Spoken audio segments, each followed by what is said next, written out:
Project 2025 recently has been a topic of conversation in this year's election.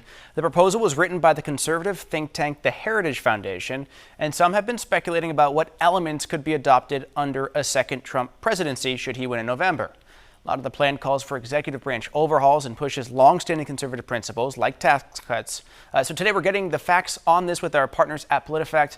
Reporter Lou Jacobson joining us now. Hey, Lou, great to see you. Before we jump into the specific claims, I just want to ask you about this. The Trump campaign has really tried to distance themselves from it. In fact, we saw the head of the Heritage Foundation resign this week under pressure. So what have you found about the connection between, say, Trump and this policy? So really, there are two different things. Project 2025 was put together by a coalition of conservative outside groups. And there are lots of connections and overlap between those groups and Trump supporters. But Trump has also himself said things that he plans to do as far as his agenda goes. And there's some overlap, but some differences there. So, you know, these are really two different agendas. It's conceivable that parts of either of them could be implemented if Trump wins a second term. Okay, so I know you really dug into Project 2025, looked at these claims closely. So let's start with their claim on Social Security and the Biden-Harris claim that Project 2025 would raise the retirement age for recipients. What did you guys find there? Yeah, so actually Project 2025 itself doesn't say anything significant about Social Security, about the retirement age or cutting benefits.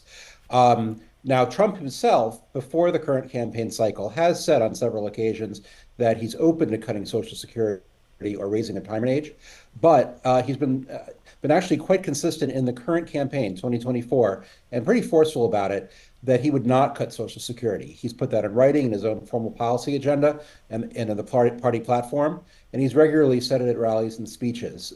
So it's a bit of an exaggeration for Harris' campaign to say with any certainty that Trump would cut Social Security. And then on the topic of education, there have been claims that Project 2025 would completely eliminate the Department of Education. Does the plan actually call for that? Yes, it would. And actually, Trump himself has also echoed that claim. So Project 2025 would scale back the federal government's role in education policy and send functions of the education department to other departments. It's something where Trump and Project 2025 are basically on the same page. And it's also something that conservative groups have been pushing for decades. Trump's personal agenda as well has also talked a lot about education, and it would be fairly far-reaching. It would include universal school choice, not spending any federal dollars on schools that have a vaccine mandate. It would allow prayer in schools. It would make principals directly elected by voters. It would subsidize homeschooling, and it would abolish tenure for K through 12 teachers. And then I want to turn Lou, to immigration while we have time to do it. So something that's been getting a lot of attention, obviously, is this claim that Project 2025 calls for rounding up millions of Latinos in mass detention camps. Is that what you found is actually in the document? So it's actually not in the document. It doesn't explicitly call for mass detention camps, and actually the group has pushed back against that. But it does call for a sizable increase in detention capacity for folks who are crossing the border, and it would strengthen the government's authority to build temporary tent facilities. But actually, Trump himself has gone further on this. He's promised to carry out the largest domestic deportation operation in U.S. history, to build the full border wall, to basically revoke student visas of college protesters, to end birthright citizenship, and to restore and extend the travel ban that he had proposed in his first term. And much of this, Lou, has to deal with executive power, the three branches, how much should be put in the hands of the executive. That is a major part of what's written in Project 2025. What did you find out about how they view the executive branch? Yeah, that's actually one of the core elements of Project 2025. It would make it easier to fire federal career workers.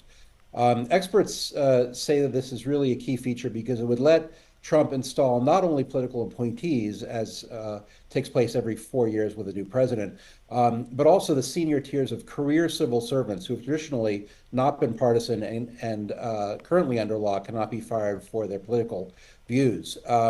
Trump has promised to do this on day one, and critics say this would basically remove a check and balance on the power of the presidency.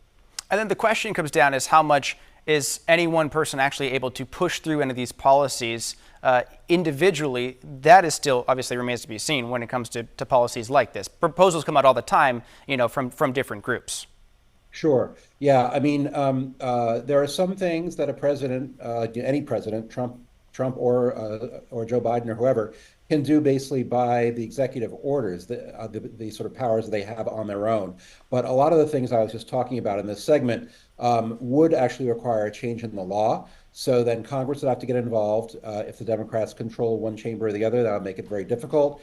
There would have to be compromises. If the GOP takes control of all three branches, then they may, have a better shot. But it's still tough in the Senate if the filibuster requires 3/5, and that would include a lot of Democrats supporting these policies if they were to go into place. Lou Jacobson, separating fact from maybe what we're seeing online about Project 2025. We really appreciate your time today. Thanks. Great, thank you.